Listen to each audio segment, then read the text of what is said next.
예수님께서 경계의 말씀을 주십니다. 경고의 말씀이죠. 너희가 거짓 선지자를 삼가라.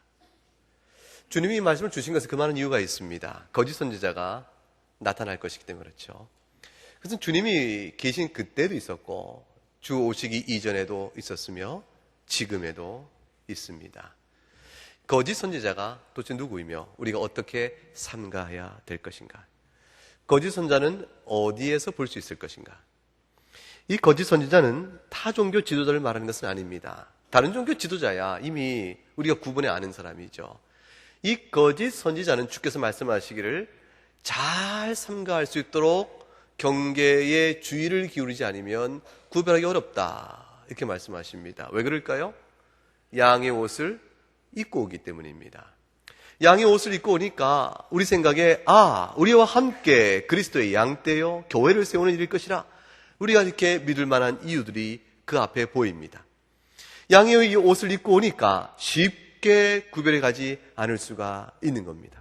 그럼 이것은 교회 바깥에 있는 타종교 지도자가 아니고 또 우리 가운데 있어서 이단이라 확정된 사람들도 우리가 쉽게 구분해 갑니다.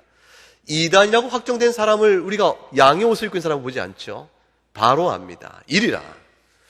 교회 안에 있으나 우리가 볼 때 아름답고 경건하며 또 사귈만 하고 그가 하는 말이 또 들을만 해서 그가 우리에게 합당한 믿음의 길로 인도할 수 있겠다 싶은데도 그럼에도 불구하고 아닌 경우가 있다는 것입니다. 그가 우리에게 생명의 길을, 진리의 길을 인도한다 우리가 믿고 따르는데 만일 그 길을 계속 따라가다 보면 좁은 길이 아니요 생명으로 이끄는 좁은 길이 아니요 멸망으로 이끄는 넓은 길로 인도하는 자가 있다 그것입니다. 그런 자를 삼가라. 그가 인격이 괜찮아 보이고 용모가 괜찮아 보이고 교양이 있어 보이고 그가 또 전통도 알고 신학도 알고 성경도 알며 그가 또 학위가 있어도 그 어떤 경우의 조건에 비춰도 객관적으로 보게 되면 믿을만 하지 않겠는가 싶어도 삼가 아닐 수가 있다는 것입니다. 그가 양의 옷을 입을 뿐 속으로 일이면 아닌 것은 아니기 때문에 그렇습니다. 주님께서 도대체 이 말씀을 주실 때에 주님 당시에 누구를 염두에 두고 하신 말씀일까? 그것을 생각해 보게 되면 도대체 거짓 선지자는 어떠한 문제점, 우리에게 무엇을 잘못하고 있는 것인가를 우리가 어떻게 가려낼 것인가를 우리가 분별할 수가 있을 것입니다. 주님께서 누구를 염두에 두고 거짓 선지자를 삼가라고 말씀하는 것 같습니까?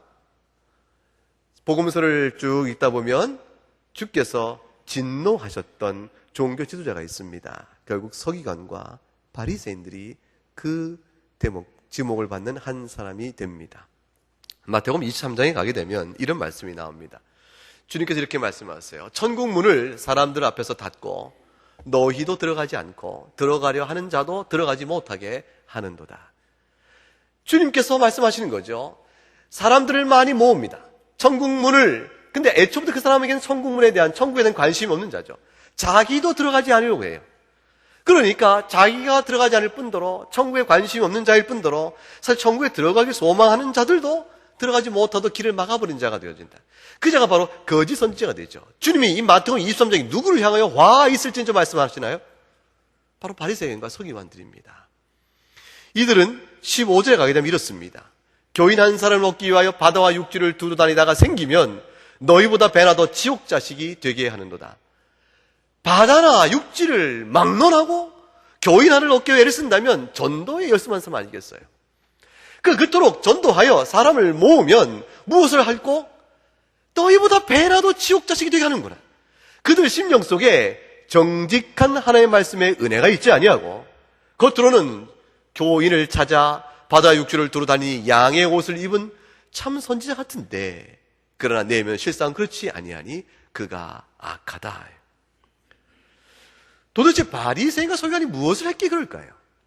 바리새인과 서기관은 그 당시에 예수님 당시에 하나님의 말씀을 맡은 자입니다. 주의 말씀의 지식이 풍성한 사람이고 신학적 전통에 따라서 어떻게 주의 말씀을 가르칠까를 아는 사람들이었으며 그 말씀에 가르친 지도자였을 뿐 아니라 실제 삶에 도덕적 뛰어남이 있어서 매우 경건한 사람이었습니다. 바리새인과 서기관들이 도덕질한 사람들이 아니었고 그들이 살인한 사람들이 아니었고 그들이 간음이 옳다는 사람들이 아니었습니다. 그들이 부모 공경을 해야지 부모를 불공경하는 것이 옳다 말하는 사람이 결코 아니었습니다. 하나님 앞에서 안식일을 지키기 예배하는 게 옳다 말하는 사람이었지, 안식일을 지키지 않아도 된다고 말하는 사람이 결코 아니었습니다. 십경에 나온 조목 하나가 다 우리가 지켜줄 바라, 그렇게 가르치고 실천적으로 살아온 사람들이 바리새인과 서기관들입니다. 그럼에도 불구하고 주께서 그들을 향하여 말씀하시기를, 너희가 교인 하나를 얻게 하여 바다 육지를 두루 다니다가도 그들을 너희가 배나도 지옥 자식이 되게 한다. 주님이 그들을 향하여 거짓이라. 그들이 무엇을 했기에, 그들이 어떠한 자이기에 주 앞에서 그렇게 무서운 책망과 무서운 심판을 듣는가.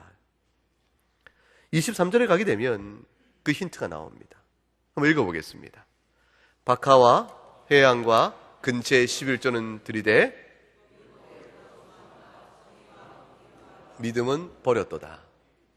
행한 것이 있고 행하지 않은 것이 있습니다. 이들이 종교적 의무와 경건의 실천적 항목을 무시한 것이 아닙니다. 그들이 박하와 회왕과 근처에 11조를 드릴 줄 알았습니다. 그들이 재물의 11조를 드린 일에 남보다 열심히 했고 엄격할 수가 있었습니다. 그래서 외향적으로는 율법이 우리에게 준 종교적 의무를 남김없이 더 뚜렷하게 확실하게 행한 자들이기 때문에 그들을 향하여 도덕성이 없다, 종교적인 그런 노력이 없다, 이렇게 말할 수가 없는 그런 사람들이었습니다. 근데 주님이 이들을 악하다 말씀하신 것은 이들이 행한 바 때문이 아니고 이들이 행하지 않은 바 때문입니다. 그것이 무엇입니까? 율법의 참된 정신이요 교훈인 정의와 긍휼과 믿음을 그들은 가르치지 아니하였고 마음에 두지 아니하였으며, 또한 교회가 그렇게 될 것을 강조하여 앞에서 본을 보인 사람도 아니었습니다. 그들이 아무리 율법의 의무를 지킨다 할지라도 율법의 참된 정신이 그들에게 없었던 것입니다. 그들이 하나님의 공의를 모르는 사람같이 행동합니다. 하나님이 죄에 대해서 얼마나 진노하시고 책망하시며 이스라엘의 악에 대해서 분노하시는가에 대한 공의를 이해하지 못한 자처럼 행동하며, 그들이 그 같은 하나님의 진노 앞에 있는 죄인들이 오직 살 길은 하나님의 긍휼밖에 없다는 사실을 그들이 인정하고 나오는 일에 중요한 가르침을 내세우지 않습니다. 그들은 자신의 종교적 열심으로 하나님 앞에 칭찬을 받을 수 있을 것이라는 그 의식을 계속 갖는 것이죠.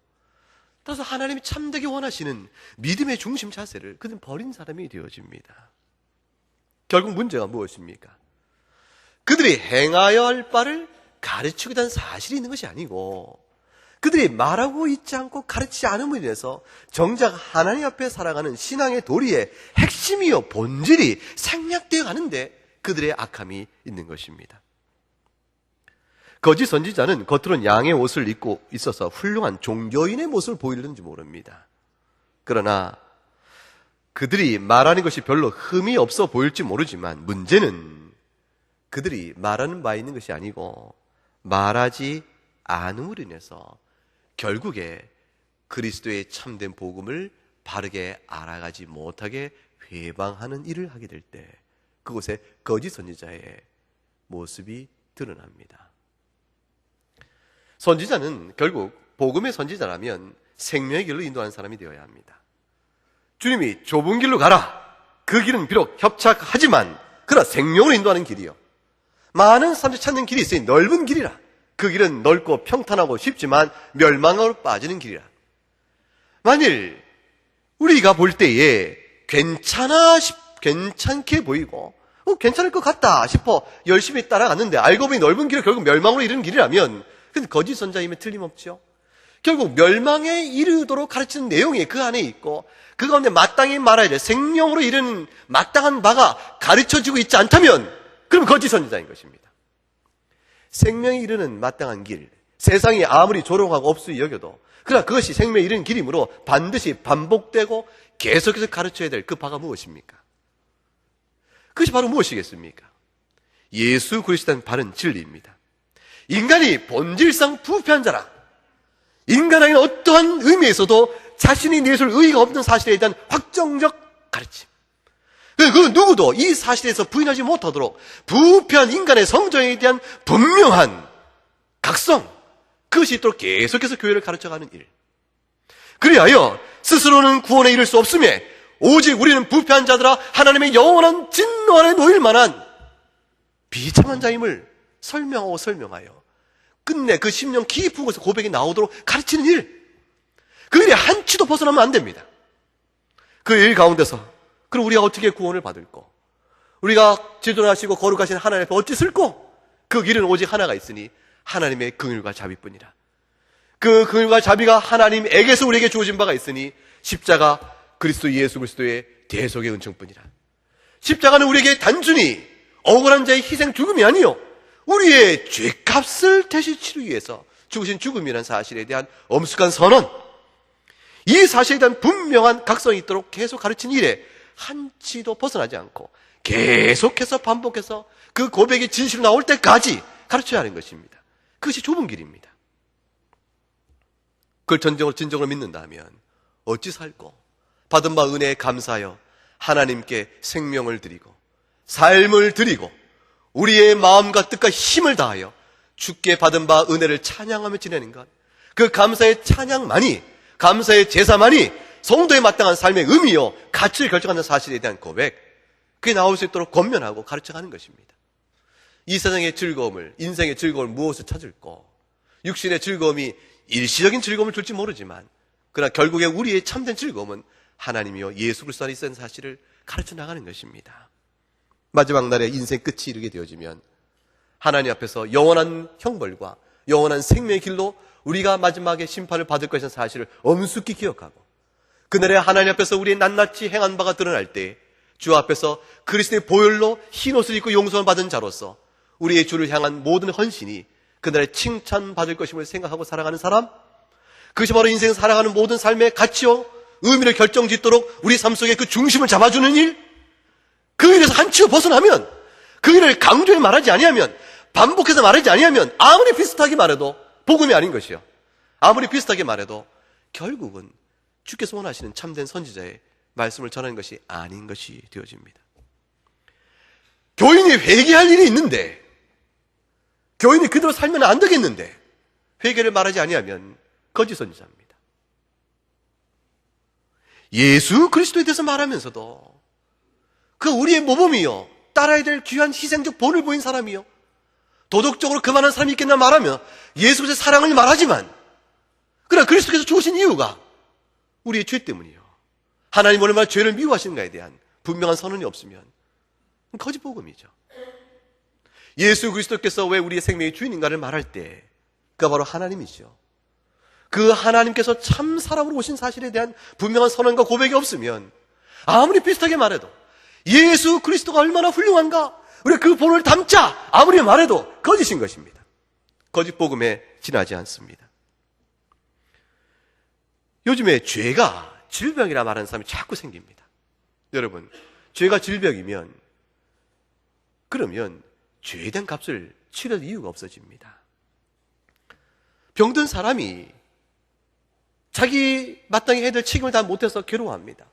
내가 육신의 병이 들어서 아버지 노릇을, 내가 어미 노릇을 다 못했구나, 얘들아 미안하구나. 자식들이 뭐라고 말합니까? 어머니 아버지 괴념치 마세요. 병든 것이 어머니 책임이겠습니까? 아픈 것이 아버지 책임이겠습니까? 병은 누구라도 오는 것입니다. 무슨 말이죠? 병은 윤리적 책임이요, 도덕 책임이요, 형벌의 책임을 물을 수 있는 형질의 것이 아니라는 것입니다. 자신이 몸을 함부로 쓰고 게으르고 나태하고 악한 습관이 있어서 결국 병을 자초한 사람도 있겠죠. 그러나 대부분의 병은 건강하게 노력을 하여도 찾아올 수가 있는 것입니다. 만일 죄가 질병이라고 해석되어지면 그 죄에 대해서, 그 모든 악한 행실이 하나님 앞에서 책임 있게 형벌의 죄책에 따라서 영원한 진노의 심판을 받을 일이 아니요, 그 상처의 연약함으로 치유받을 일에 불과한 것이 되어집니다. 죄값을 상담으로 치유할 수 있습니까? 죄값을 영원한 진노 아래 형벌로 갚아야 되는 것입니까? 죄를 질병이라 말하면 거짓 복음입니다.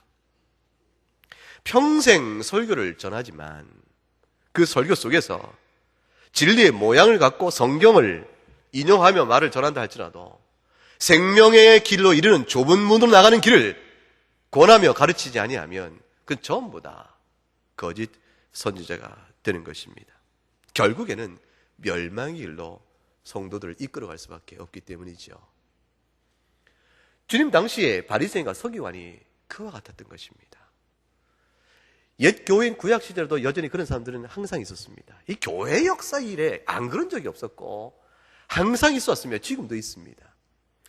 예레미야 시대에 보게 되면 예레미야서 8장에 주님이 이렇게 말씀하십니다. 그들은 가장 작은 자로부터 큰 자까지 다 욕심내며 선지자로부터 제사장까지 다 거짓을 행함이라. 주님이 탄식하며 말씀하셨습니다. 예레미야 선지자 시대에 내 백성 이스라엘이 어린아이건 노녀 이런 사람이건 그가 세상적으로 힘이 없고 비천한 자이건 왕권을 가질 만큼 높은 자이건 다 막론하고 총체적으로 이스라엘이 선지자부터 제사장까지 말할 것 없이 타락하여 거짓을 행하는 거라. 저들이 무엇을 가르치는 거? 내 딸 내 백성 이 교회에 이르러서 그들이 죄로 인한 심각한 상처를 입고 있고 죄로 인한 심각한 죽음의 병에 이르렀지만 그들이 죽을 것이 아니라 평강하다 하니 이 어찌 진리를 말하는가? 23절에 가게 되면 23장에 가게 되면 이렇게 말씀합니다.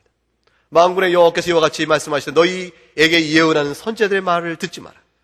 그들은 너희에게 헛된 것을 가르치니 그들이 말하는 묵시는 자기 마음으로 말미암은 것이요 하나님의 입에서 나온 것이 아니니라.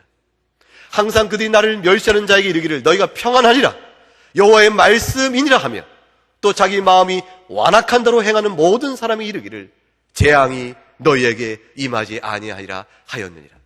하나님의 공의는 재앙을 쏟기에 재앙을 받게 합당한 그런 죄악을 보고 있는데 괜찮다. 하나님의 사랑을 얘기하면 하나님의 공의를 말할 그때에 하나님의 사랑으로 하나님의 진노의 뜻을 감춰버리면 이들에게 돌이켜 주 앞에 설 수 있는 생명의 길을 어떻게 찾아갈 수 있겠습니까? 죄를 지면 회개를 하도록 하는 것이요 의에 이르는 헌신을 하면 격려해야 하는 것이요 죄로 인해 심한 자책에 빠져서 내가 멸망의 이 길에 이르렀다 내가 화로다 하는 자에게 하나님의 무한한 용서를 얘기하며 회개한 자의 기쁨을 말할 수는 있겠지만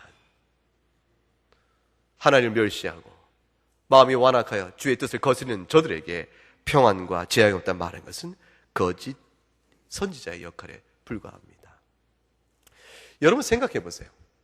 하나님 뜻을 거슬려 악한 말을 하는 거짓 선지자가 어떻게 교회 안에서 자리를 차지하고 뿌리를 내리고 자기 세력을 도모할 수 있을까요? 하나님의 백성 그들이 거짓 선지를 말하는 자들에게 여보시오 당치도 않은 말을 어찌 이 교회에 와서 하는가? 우리는 하나님 믿는 자들이요 하나님을 경외하는 자들이요 주 예수 그리스도 안에서 생명의 도를 가는 자들이라. 당신이 지금 무슨 말을 하는가? 당장의 교우들이 일어나 그들을 내쫓지 않겠습니까? 거짓 선지자가 어떻게 교회에 뿌리를 내릴 수 있을까? 여러분 그 이유를 아세요? 거짓 선지자가 하나님의 교회 안에서 일정한 세력을 갖고 자기 세를 모아 믿는 자라도 시험케 들어서 믿는 자라도 믿음의 돌에서 떨어지게 할 수 있던 이 일의 역사가 이 미혹의 역사가 어떻게 가능한지 아십니까? 그것은 백성들이요 교인이 그것을 원하기 때문입니다. 여러분 보세요. 예레미야 5장에 가면 하나님이 이렇게 탄식합니다. 읽어보십시다. 이 땅에 무섭고 놀라운 일이 있도다. 선지자들은 거짓을 예언하며 내 백성은 그것을 좋게 여기니 마지막에는 너희가 어찌하려느냐. 하나님이 탄식합니다. 마지막 그날에 너희가 어찌하려고 거짓을 말하는 그들을 너희가 좋게 여기는 것 이것이 무섭고 놀라운 일이 아닌가. 여러분 내 백성이 그것을 좋게 여기니 거짓 선지자가 거짓을 말함에도 불구하고 뻔뻔하며 거짓 선지자가 거짓을 말함에도 불구하고 그들이 온전하며 교회 안에서 세력을 뻗어가는 것입니다. 마지막에 종말에 너희가 그 심판날에 어찌 이를 감당하려고 그것을 좋게 여기는가. 모세가 하나님의 율법을 받으려고 시내산에 올라갑니다. 하루 이틀 기다려도 모세가 내려올 기미가 안 보여요. 시내산 그곳에 올라가면 먹을 것이 없습니다. 돌산이에요. 시뻘건 돌산 위에 올라가서 열흘이 지나고 보름이 지나면 이게 죽었구나. 광야에 있던 백성들 생각에 모세가 죽었다 싶었습니다. 출애굽기 32장에 가면 이렇게 말합니다. 이 모세가 어찌 되었는지 우리가 알지 못하니. 백성들이 불안해합니다. 염려합니다. 근심합니다. 그러자 2절에 이하에 아론이 결국 한 가지 꾀를 냅니다. 그들에게 말하기를 너희의 아내와 너희 자녀의 귀에서 금고리를 빼어 내게 가져오라. 송아지 형상을 만들어서 금송아지 만들어 놓고 이것이 너희를 애굽 땅에서 인도해낸 신이라고 말합니다. 아론이 큰 말할 수 없는 가증한 죄를 범하고 말아요. 가증한 죄를 범합니다. 왜 그렇습니까? 백성들이 두려워하기 시작했습니다. 사울이 하나님의 은혜로 아말렉과의 전투에서 완전한 승리를 얻게 됩니다. 하나님이 그 승리를 주시면서 말씀하시기를 아각을 죽일 것이요 그 가운데 한 자도 살리지 말고 죽일 것이며 그 가운데 양이건 좋은 것이건 모든 것을 다 진멸하라. 그러나 사무엘상 15장에 가게 되면 이렇게 되어 있습니다. 진멸하기를 즐겨하지 않고 좋은 것은 그대로 남겨둔 채 가치없고 하찮은 것만을 진멸합니다. 하나님이 모르시겠습니까? 22절에 가게 되니까 사무엘이 사울에게 말하죠. 번제와 다른 제사를 드리는 것보다 하나님께 그의 몫을 청종하는 것을 하나님이 기뻐하십니다. 순종이 제사보다 낫고 듣는 것이 순양의 기름보다 낫지 않겠습니까? 하나님을 거역하면 그것이 점치는 죄와 같은 것이요 완악한 마음으로 주의 말씀을 불순종하면 우상을 섬기는 것과 무엇이 다르겠습니까? 당신이 하나님 앞에서 패역한 죄를 범했습니다. 사울이 왜 죄를 범했을까요? 사울이 이렇게 얘기합니다. 24절 읽어보십시다. 사울이 사무엘에게 이르되 내가 범죄하였나이다.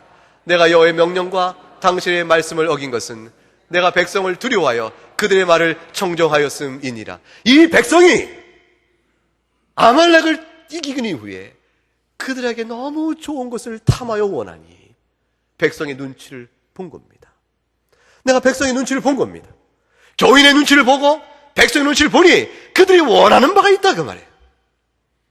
하나님의 뜻보다 저들이 원하는 바가 있으니 그 가운데 타협이 이루어지기 시작합니다. 선지자나 악을 말하기 시작하고 그들의 하나님 뜻을 거슬려 말하니 온 백성이 듣기에 순하다. 그 말이 옳다. 박수를 치므로 더욱더 힘을 얻어 전하며 그들 가운데 종교적 세일은 이루지만 하나님이 점점점 멀어져 가는 것입니다. 아론이라 할지라도 사울이라 할지라도 결국 백성이 원하니 타락해버립니다. 죄를 범하는 것입니다.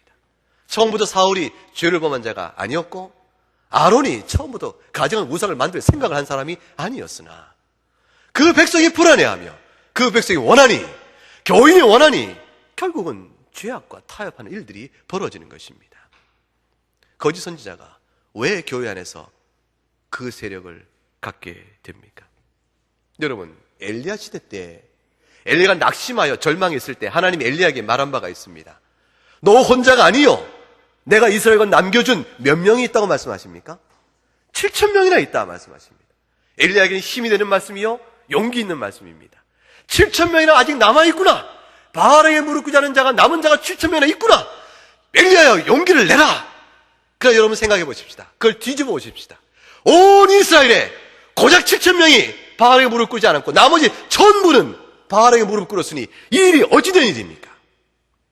왜 이스라엘 백성 전체가 7,000명을 제외한 나머지가 바알에게 무릎을 꿇습니까? 왜 그렇습니까? 바알이 약속한 것이 풍요입니다. 가나안의 신 바알이 자기에게 와서 예배하고 섬기면 풍요를 주겠다고 말하니 물질의 풍요에 취하여 그들 모두가 모든 여호와 하나님을 버려버리고 음란과 쾌락과 풍요를 쫓아 바알을 섬기는 일에 모든 마음을 뺏겨버린 것입니다. 온 이스라엘이 그 바알을 쫓아가 버린 것입니다. 7,000명만 주 앞에 남아 있습니다. 풍요의 신, 자신의 탐욕을 만족시켜주고 부자 되게 한다고 하니까 쾌락의 생활을 그대로 해라 부추기며 인정하니까 만족스러워서 온 백성이 바알을 쫓은 것입니다. 결국 거짓 선지자가 뿌리를 내리는 것입니다. 거짓 선지자가 교회에서 배척을 당하는 것이 아니고 교회로부터 환영을 받는 일이 벌어지는 것입니다. 디모데후서 4장을 보겠습니다. 성경 열어보시죠. 디모데후서 4장 346쪽 어간에 있습니다. 신약성경 346쪽.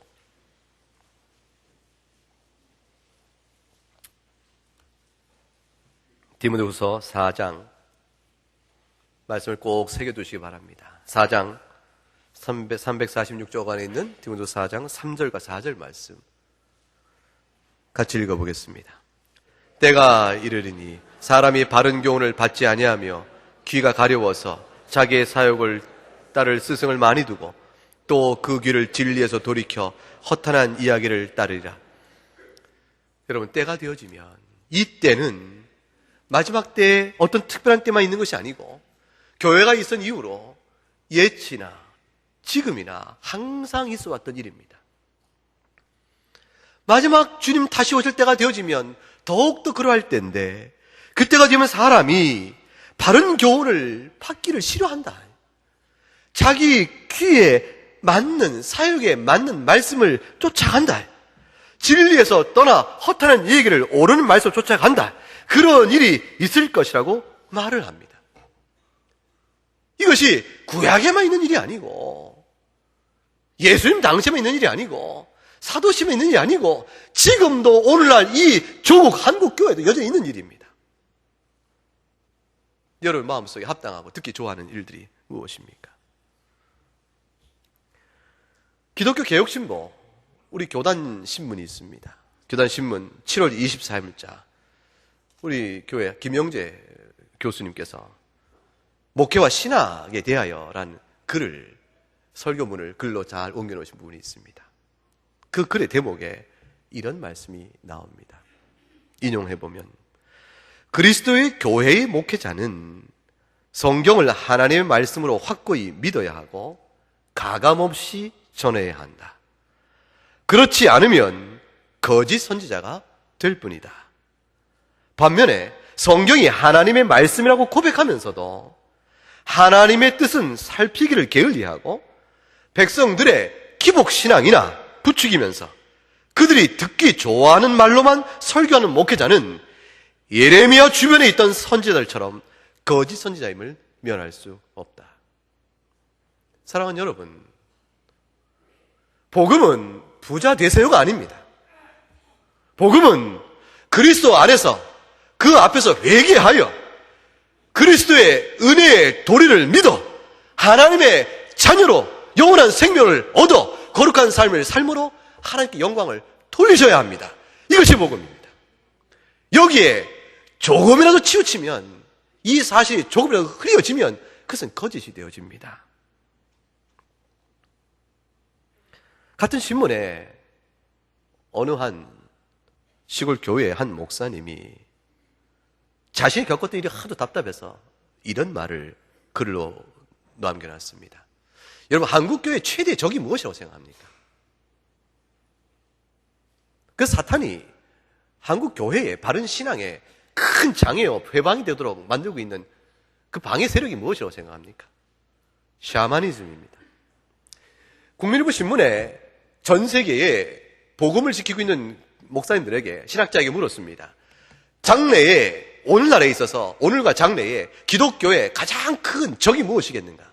바른 신앙에 서 있는 구원의 길에 가장 회방적인 요소가 무엇이겠는가? 이 첫째가 이슬람이 아니고, 불교도 아니고, 힌두교도 아니고, 그 첫째가 세속주의입니다. 교회 스스로 믿음에서 떠나버리는 세속주의가 결국 복음에 방해가 되며 교회의 원수가 될 것이라. 그 세속주의는 인간의 탐욕을 자극시켜 거룩한 법도에서 떠나 인간 종교화 만들어버리는 것이 세속주의입니다. 그래서 하나님이 없고, 그리고 십자가가 없고, 거룩이 없습니다. 그런 일로 만들어서 그 일을 부추기며 신비주의로 영합해버리면 샤머니즘이 되어버립니다. 무당이 무엇을 합니까?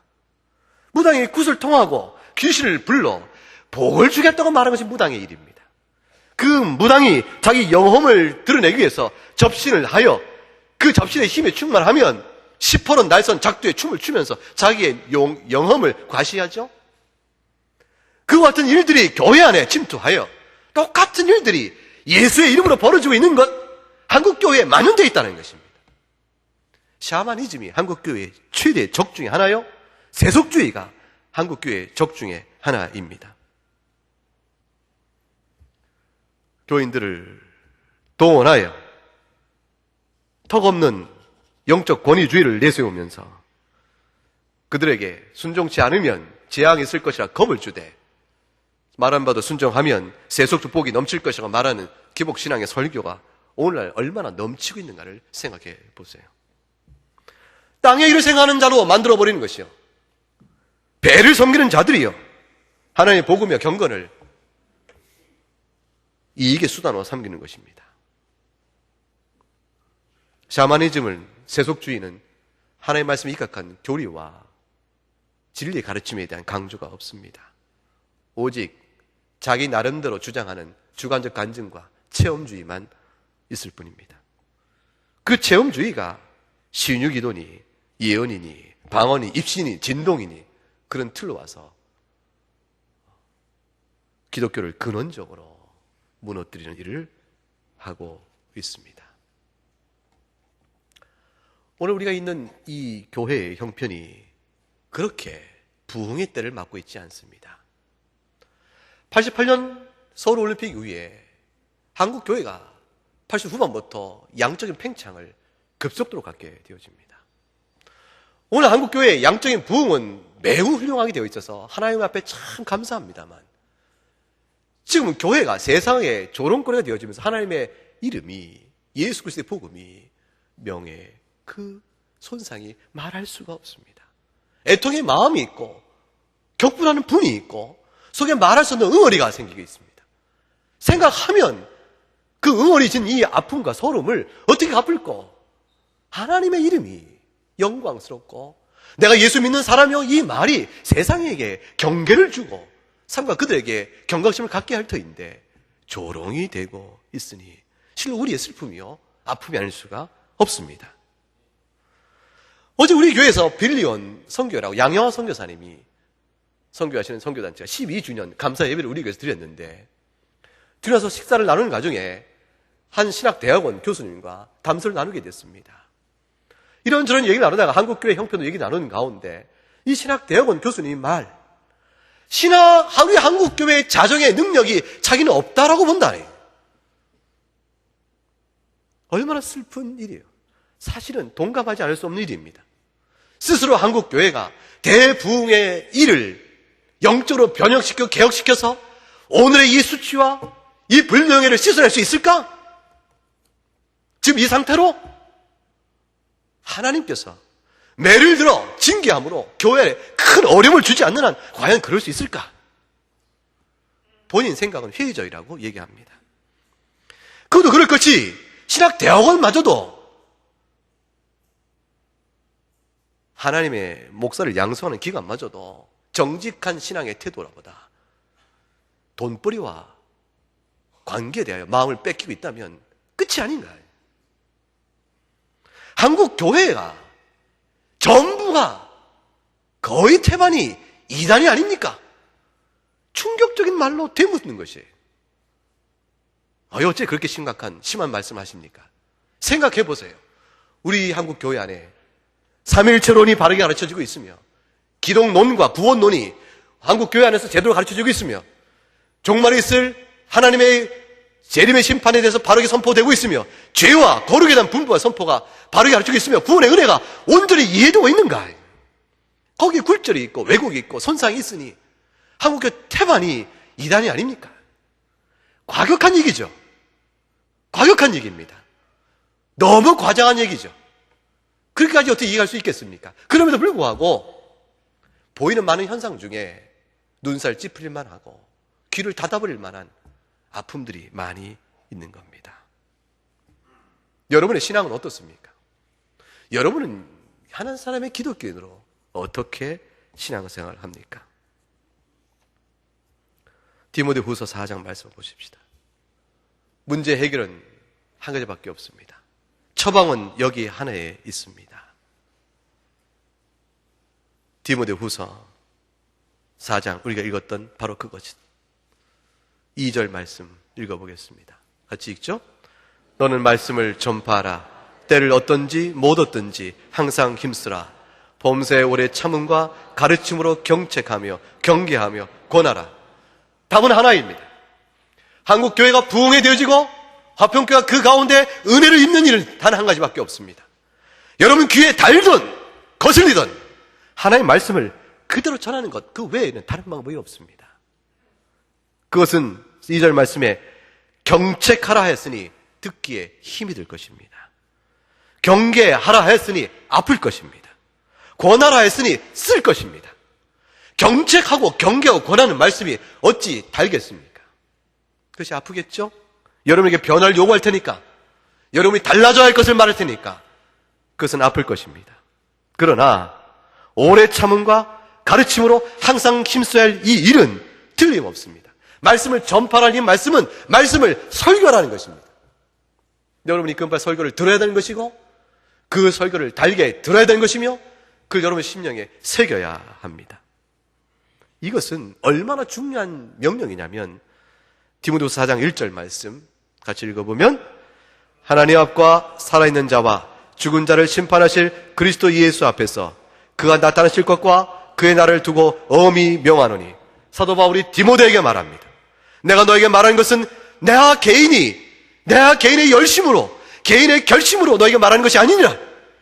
하나님 앞에서 하는 말이요 살아있는 자와 죽은 자를 심판하실 그리스도 앞에서 하는 말이요 그가 세우실 그의 나라를 놓고 하는 말이요 재림의 약속의 말씀을 놓고 하는 말이라. 절대 명령입니다. 조금 더 가감이 없습니다. 절대 명령입니다. 이 명령 앞에서 오직 진리의 말씀으로 선포하라. 그것이 좁은 길이요 생명으로 나가는 길입니다.